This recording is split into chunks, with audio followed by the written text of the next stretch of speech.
We are the so-called Burghauptmannschaft. We are a very old organization. The Burg count was before 700 years before. We have a list of the names till 1430, I think. We are really an old organization. So I look old. It fits to the job. No, it seems very old. Our business seems very old because we deal with the heritage of Austria, with the architectural heritage. We are responsible to hold it up to the future in the condition we have it now, as long as it's possible. And so we need the old techniques to make all the renovation work we have to do. It's windows, it's stone, it's masonry, and so on. And yes, we work on old business, but with new technologies, because it's very important to have the knowledge in the next 700 years, like we have had it the last 700 years. And that's not very easy because in our business world, we do all, I would say, very quick circles. We build new, we put it away, we build new, we put it away. We are not renovable, all the things, and you cannot repair most of the things we build now. But our buildings need to be repaired and need the knowledge. And so we have a lot of projects, how we could increase our knowledge, our competences of our employees to do the job the best as they can. And so we began with the international projects, with EU projects. We built an academy to train managers in historic buildings how to deal with it, not only in the refurbishment, but also if you have to run the buildings, like museum and so on. And that was our interest, and so it began to increase all our projects. We had projects energy efficiency. What can we do with the buildings? Because they are much more better than a new building, because we do not need any technology. We need the substance of the old buildings. We need the physics of the old buildings. And we see when we have the data of the buildings, we are as good as a modern building. And it's built energy. So it's a very good idea to do the renovation wave at the Bauhaus model, like the European world does run in the next years, I think.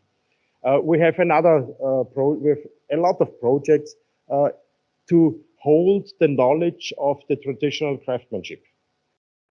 Europe-wide, we have a lot of accessibility of the buildings, how we deal with it, because everybody has good ideas, and so we want to focus all these ideas. We also have a project, a common project with the campus in Krems, with the windows, how to open windows automatically in the night to have a lower temperature in the rooms when the day begins and the sun begins to shine. It's a good advantage. So it's very important for us to do our old job, but with new knowledge, new technologies, and to hold the old knowledge, maybe to build new buildings. Because there are some architects, they use the old technology to set up buildings. They are in the energy efficiency and the running costs not more expensive than modern buildings, but they do not need any energy input. And that's very interesting. And Gerald is our manager of most of our projects. He does a good job. He has a lot to do. But we all work together. We are proud that we have the possibility to stay here and to give our information to you, how we deal with this topic. And I think it really will be a future topic for us to give our buildings, our architecture, the possibility to be repaired, to have a long life cycle, and not a short life cycle. And so it's very interesting for us. And now I give up to Gerald to give you the details, because I always say not the non-playing captain. I do not know anything, but I have a good team. They know all. Thank you so much. Yeah, thank you very much. he forgot to say he's the man who made the decision, and it's working because he make really the decision we need. So that's a very important point. Yeah, I'm talking about a little bit the motivation behind the projects, about our objectives, the challenges and examples we found, how we developed our training and our training materials, the next steps and the other results we still expect. Burkhartmann was already mentioning that we should keep the cultural heritage we are running in shape and available for the future generation. This is not only related to the Burghauptmannschaft Österreich, which is the coordinator, it's also related to some of the partners like the English Heritage Trust, the National Trust of Slovakia, and the presidency of Portugal. So we are together responsible for around about 500 historic buildings in Europe. And as also mentioned already, that it's important to keep these historic sites also accessible and adequate for current and future generation requirements. It means accessibility for people with disabilities and also for other topics like fire protection and so on. And we learned that traditional buildings do have an enormous added value. We invest €1 in the buildings in Austria, and we get an added value of 6 to 7 euros. So it's much higher as other sectors claim for them. We also realized years ago in one of our conferences that to keep that in shape, we need the traditional crafts because we need to understand our buildings. Because the building, usually the architects had an idea when they built these buildings and integrated some functions, and we have nowadays to learn how they work because we forgot about that and we didn't have sometimes any clue about that. And historic buildings do have a positive impact on the climate protection because our energy to build them was already happened century ago. So that's already in the past. We do not need to transport material, or we need energy for the building new buildings. And of course, we also had regional building materials used in the past, and we still will use them in the future because if you have a Kelheimer Platte, for instance, it's a specific stone, then you will have the same stone, of course, when you replace it or repair it. And if you don't get the same one, you see the difference. And the visitors will say that looks not nice. So you have to stick to the regional materials as well. And even it's sometimes surprising, cultural heritage or the traditional buildings could also part of the circular economy. I know a Swedish city which is very advanced in the topic of circular economy. It's Uppsala. They said historic buildings part of circular economy. How they can do it? Yeah, of course. This life cycle we talk about are centuries and not just simple 10, 50, 30, 50 years. So we're talking about 200 to 500 years in our buildings. Therefore, it's a different approach. We have to think it differently because some parts of the life cycle are so long ago that nobody who is now responsible for that buildings are still lived at that time when the buildings was erected. And traditional buildings are different. That means each building has their own idea behind, their own functioning, their own system. So when you start to repair or refurbish any building, you have to understand the building first, and because of the individuality, you have to think about what is the right measure or the right intervention you will do. What was our research questions when we started our project? Usually, if you talk about energy efficiency and traditional buildings or historic buildings, most people say, they are bad, they had high energy consumption, so that's not good, so we have to get rid of them. Now, if you just repair them properly and keep that in a good mood and a good shape, then you have, as the Burghauptmann already said, also good energy efficiency performance. But what is an appropriate energy efficiency measure? Because, and I say it very clear and very hard, to put a special waste on the wall of a building is definitely not the best idea here, because our walls, usually made from chalk, they will decay from that coverage. So usually when we talk about energy efficiency measure, the idea of insulation is one of the latest ideas we're going to take. Only if we really see that there's no other chance to do it, then we might have a situation when we use it. But before we will use that, we have to take or to search for all other possible measures. And then the question was, which craft do then need an upskill? So which crafts are interested for us? Because we had a lot of different crafts working on a historic building.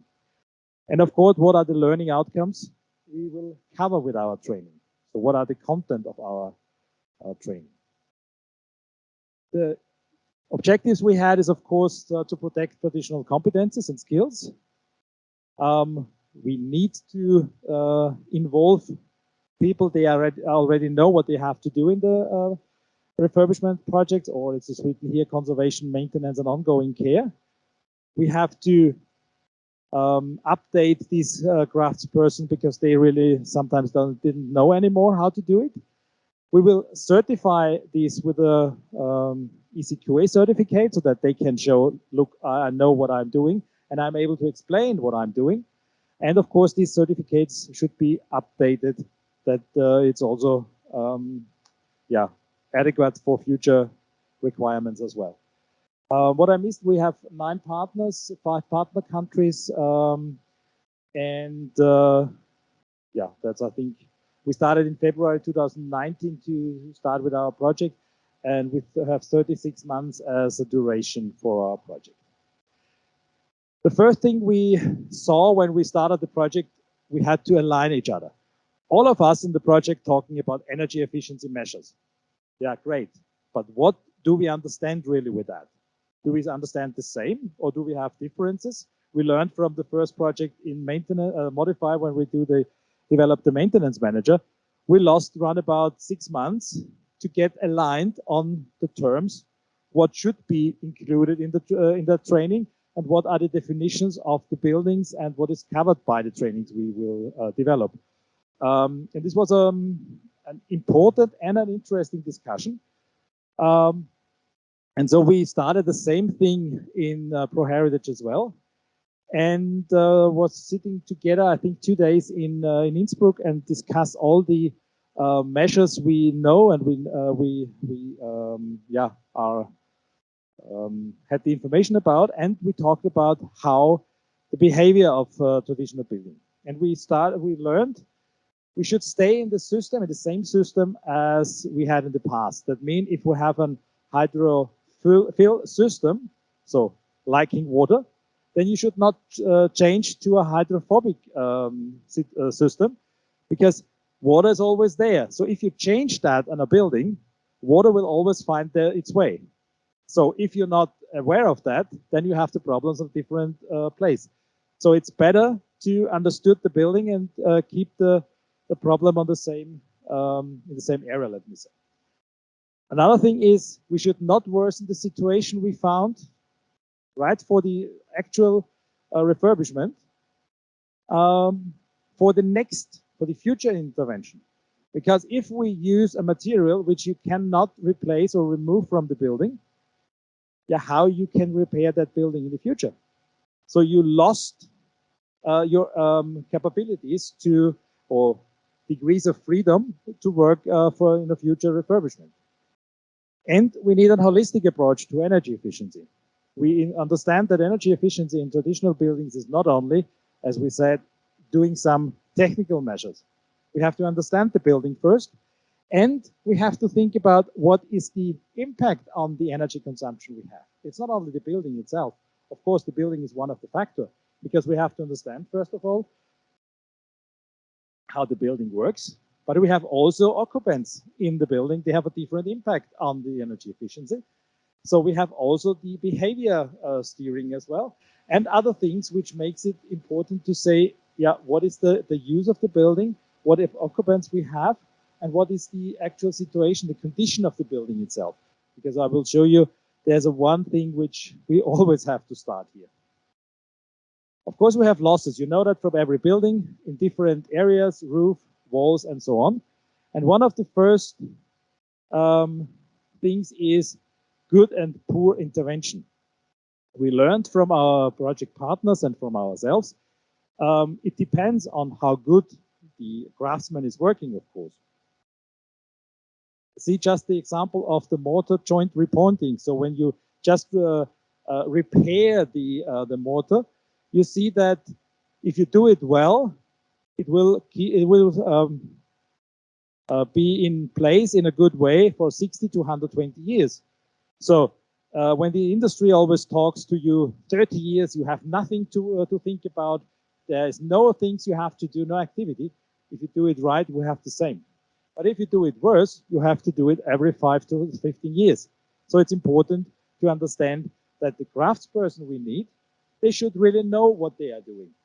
And there was a funny story we realized lately in one of our trainings for the maintenance manager. There was the request to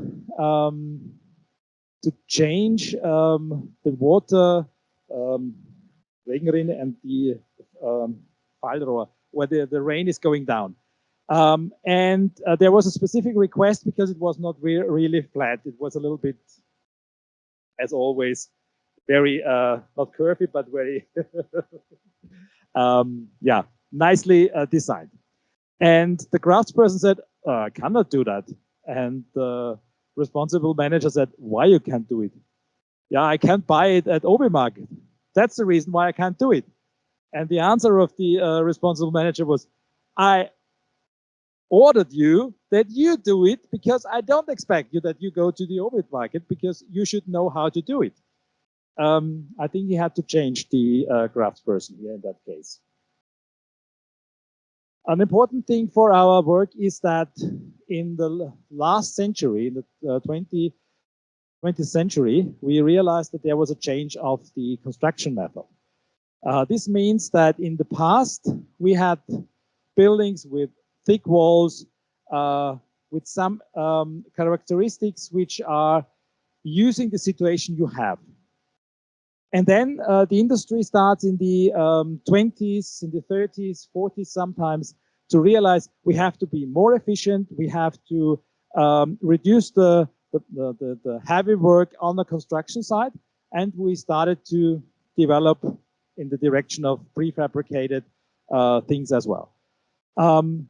But nowadays we have the problem, if you look at that picture, if you have an modern building, which is treated as a modern building, that's fine, because it's the right way to treat the building. Also, when you have an historic building, you treat like an historic building, it's also fine.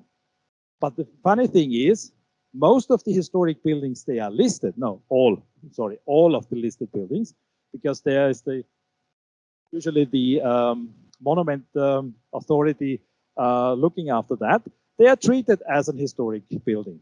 But there is a lot of buildings, they are not listed, but they are still historic buildings, but they treat it like a modern building. And you can imagine if you treated an old building like a modern building and think that it has the same behavior like a modern building, it will not work. You will get problems you never thought about. Yeah, small thing regarding behavior steering. Of course, even the dresses which I draw weird at that time are different to that what we have in modern building, of course. And one of the measure, our UK expert, which is already doing some trainings, was already also you should wear in the winter maybe a pullover extra and not cover the building with insulation. Yeah, what are the different characteristics we are speaking about? If you look at a modern building, the topic is moisture blocking. So no moisture, get rid of that, that should not happen. Vapor impermeable, it could not breathe, but it cannot breathe. And it's vapor closed. So That's very strict. So if you deal a building which is planned with moisture management, so we have water, but we have to think about how we do it in the building, in the wall. How should it, is the way of the water through the walls and through the building? Then you treat it with moisture blocking. That cannot work. We have the old buildings vapor permeable, it's breathable, so it's always that the dew point, where the point is when water condensate, it's always moving in the wall and vapor open. So this is a managing system. So the architects we had in the past thought about how we can deal with that what we have, and not we avoid that because it might make problems at that place. And we have thick walls, as I also mentioned, and the function of a thick wall in the winter is, of course, if you have fire, the fire will warm up the room. It will also warm up the fabric, and this fabric works as a thermal mass. It stores this warmth, and if the fire is out, the building wall give this warmth to the room again. So there is a system, it's a working system between cold and warm situation. If you look at a modern building, there is no thermal mass. So if you heat it up, you heat them with, and it's already immediately adapted to the same situation. Here you have a time gap between. Same is in the summer. The summer is, of course, if you have the sun from the outside, the heat will warm up the walls, yes, but inside it's still cool. And the surface will have a circle with cooling down and warm up the air in the building. And the same is for the modern building, that the surfaces are not cool, because if they warm up, they are immediately warm, and the air in the building is also warm. That's the reason, because we have a nice temperature in the summer when we have our offices in the Imperial Palace. And we also have a more or less good temperature if it's cold outside, but not for, of course, the strong winters, because it takes time. And the winters are, at the moment, still too strong that it works for a complete year. But when we talk about energy efficiency, then we have to keep that in mind. And we also realized in our discussions, in all the documents and even the requests we got for EU projects, we always was asked, you all have an energy consumption of 200 watt per square meter and year. That's the average for every historic building. But that base is based on some standard values, which called build desk values, and they are just calculated and do not have really something to do with the reality. In that case, and there is a point where our UK partner is much more advanced than the other project partner, and it's still a proposal for the Burghauptmannschaft to do it in the same way, to have a regular in situ measurement of the U values to make sure that we have the right basis to calculate everything what we are doing. Because if you see the build desk value, U value is 2.556, and when you measure it, you have 1.75. That's already a difference of 30%. And we have other types of walls where it's up to 50%. So how we can decide about the energy efficiency, the performance, energy performance of a building, if we don't have to do appropriate figures? Yeah, of course, we cannot do it. If that's just a single case, then it's quite easy, because then we can say, okay, it's just a statistical deviation. But we have also this graph, and this needs a little bit explanation, because it has the same units on X and Y axis. It's the build desk U value compared to the in situ measurements. And you see 79% of all the in situ measurements are below the values we have in the documents and in the standard calculations. So therefore, the buildings we are managing are definitely much better as it's reported about it, even we do more or less nothing. But of course, we are not happy with that. The next step in the project was, okay, I have to speed up. The next point was to define what are the relevant skills. We have, of course, different parts of the buildings. We have to think about walls with bricklayers, stonemasons. We have roofs. We have the roof constructions. We have the windows, doors, the openings in the buildings with different crafts. And all of them have or most of them have an influence on the energy efficiency. And so we developed the training with a content which is for all and a specific part which is explicitly for that craft. And we also have general roles, let me say, in the organization, like facility manager, maintenance manager, and the state and site managers. They are not doing the job, but they should understand who I should choose for that job. So they are responsible for public tender, maybe. So they have to think what is the right, or to decide who is the right craftsperson to do it. So they have to understand and to do the same training at least, because they should know it, but not do it in that case. We also looked at some best practice examples in our own yard or in other projects we see, and we found several projects which confirm that the things we have discussed in the alignment is really that what makes the energy efficiency appropriate and working. So we have several best practice projects which are related to windows repair. So the English ones are the sash ones. That's the one which we can open that way. And the box type windows in German, it's the Kastenfenster. So that's a really important thing. And if you repair them all the time, then you will have quite a good energy performance here as well. And not to forget, we're also looking at renewables for historic buildings. This is a specific topic because, of course, everyone say we should do or use renewables. On the other hand, we have some values of the buildings, and if you change the roof constructions or the roof surfaces with a photovoltaic plant, then it is a different thing. And the Monument Authority Office, of course, said if it's not visible, then you can maybe do it. But even there is some joke in England. They said, yeah, nobody can see it, but God can see it, so you can't do it. So the development approach we had, of course, it was based on the analytical part. So what we said, alignment on the appropriate measures. We identified the relevant traits, the working procedures. So what they have really to do that it's working. That's the appropriate measure. The implementation of it. We showed that we looked at the best practice examples. And on the other hand, we of course have to look at the side of the trainings expertise. We looked at trainings providers. Are there some trainings providers already established? They can run the trainings for us. We looked at several of them. I think it was 9 sites and 4 online. And yeah, we see that only parts of that what we are talking about are really already implemented there. But there are some of them maybe potential partners for the future operation of the trainings.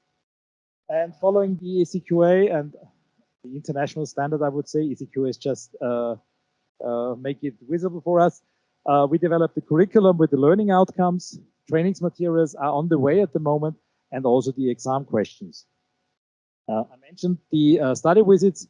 The Charterhaus Mauerbach, the Charterhaus Mauerbach in Austria is one of the most famous organization for these trainings. It's part of the Bundesdenkmalamt, the Monument Protection Authority in Austria. The Bauarchiv is the equivalent of the Bavarian institution. OpenNova is a very funny construct. It's a company for conservation which trains other companies to make their job better. And the Engine Shed is a similar organization like the Charterhaus. And also the school in Croatia, I don't try to pronunciate it, is also a school which trains these skills. And we also have an online visit in Spain and in Slovakia. As I said, this gives us just a first impression. We need to deepen that maybe a little bit up. yeah, that's the curriculum we have designed. So for the moment, we have some requirements which is related to that what we discussed in the alignment. Of course, we also have the guidelines or the rules for this conservation. We talk about traditional materials, and as I said, we have a regional supply for them. We talk about sustainability, because sustainability in our case needs, as I already mentioned, not 50 years, it's 300 years maybe. It's, by the way, the same time we need to find the people we lost in the cellar, so please don't forget for the tours later on. We're discussing maintenance actions on a generic level to say what we have to understand, and this is more or less buildings physics.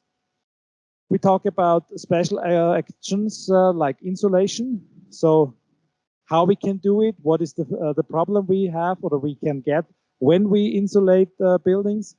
And in that case, we also discuss about, and this is a Six Sigma aspect, which I also have this relation to, that we're talking about getting rid of the root cause and not of any symptoms we always usually do.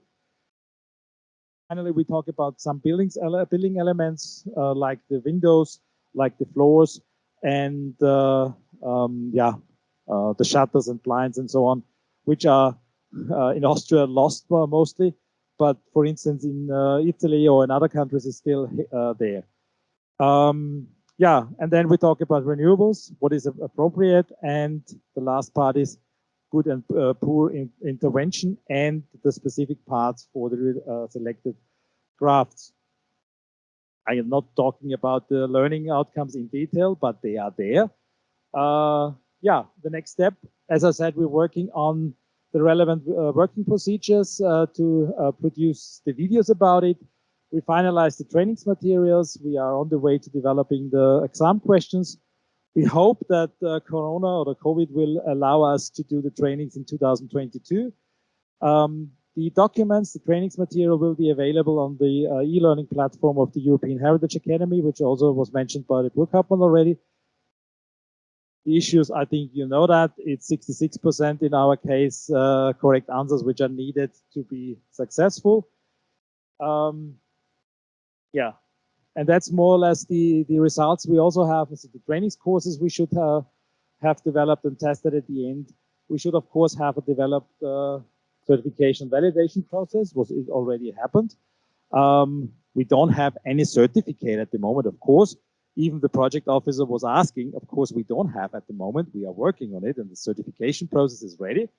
We will have the videos about the best procedures for the craftsman work. We have a sustainability concept for running the trainings later on as well.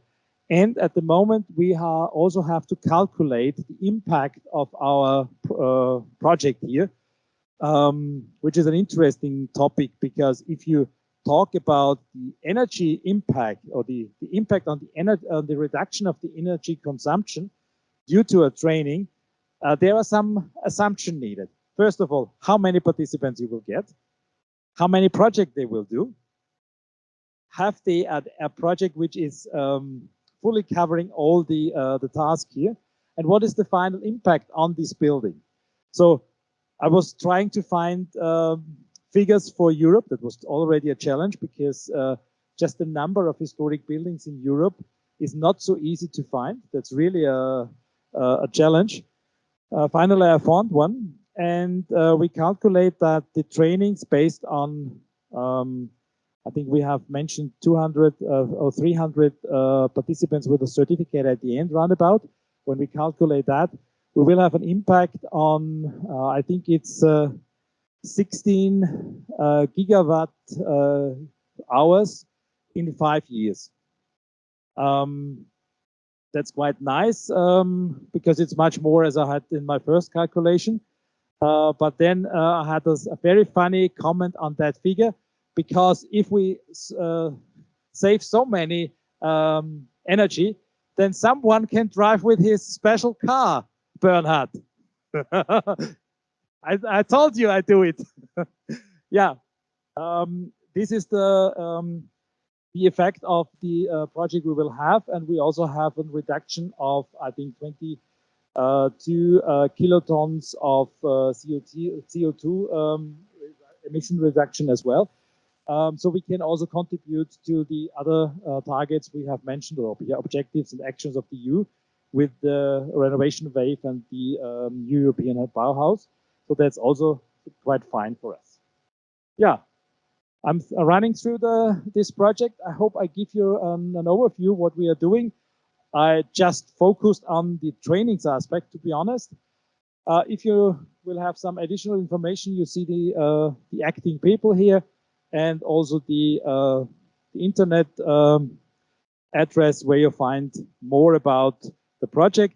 And if you are very much interested, we will have on the 6th of October our own congress or our own conference about ProHeritage with more details about the project in the Karthauser Mauerbach. Yeah. Thank you for your attention.